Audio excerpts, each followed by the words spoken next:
Najua bawa Kagame, ngapela komirishi, kaba ngone bafanda hawana, ngapela komirishi, ayoka ni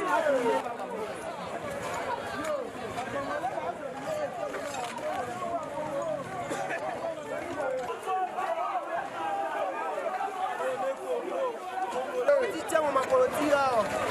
Na hapo sasa tumaganda ko. Omeba kitso ngala sudawana. Moda yafuna nga yango.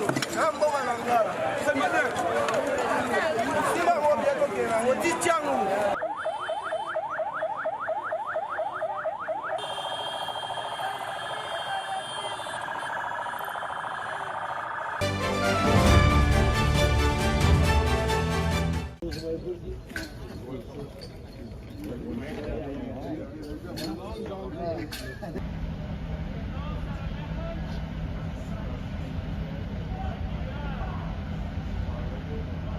Live.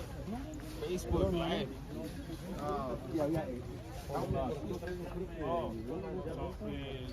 Después por eso estamos escribiendo el número y después ya se lo devolvemos, ¿ok?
Tunaogopa sana, wako oga ya mingi na masasi na kwa mingi.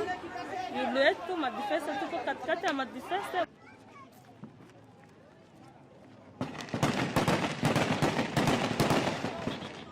Ya kidogo haiko risasi. Siko soda sana. Nilikamata na mkono inapiga kunani kumurango na tuko nafunga vitu. Lakini tunasikia tena bombe imeanguka hapa nyuma. Bombe inaanguka na tunatoka sasa, mimi naona wanaanza piga kumadirisha na hizi za kidogo kidogo. Solution tu yenyewe iko ni ku viongozi wopeke kuongea jinsi watu watapima, tulizana kwanza juu hali yenyewe iko sahi, hakuna mwenyeko na mafikiri yenyewe iko fasi moja.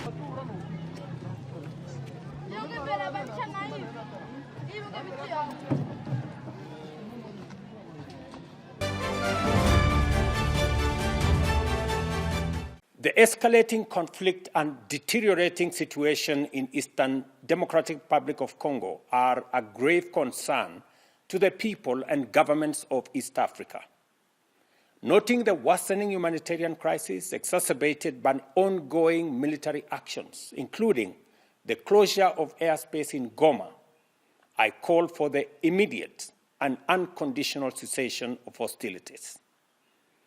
I emphasize the obligation of all parties to facilitate humanitarian access to affected populations and urge both sides to pursue peaceful means to resolving this tragic conflict.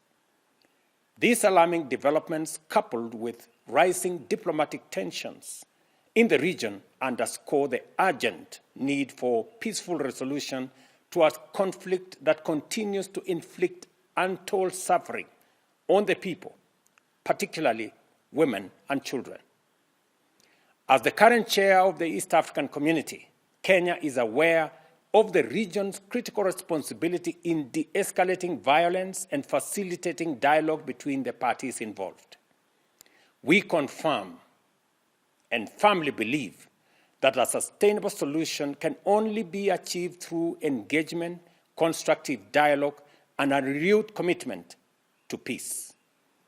I call on the parties to the Luanda process on Eastern DRC and appeal specifically to my brothers, President Felix Tshisekedi and President Paul Kagame, both of whom I have had the occasion to speak to this evening, to heed the call for peace from the people of our region and the international community. I call on them to dedicate all efforts towards achieving peace in Eastern DRC and restoring good neighborliness, an essential principle underpinning regional peace and collective responsibility. Consequently, and having consulted with the heads of state of our region, we will be convening an extraordinary East African Community Summit within the next 48 hours to facilitate and to deliberate on this crisis and chart a way forward.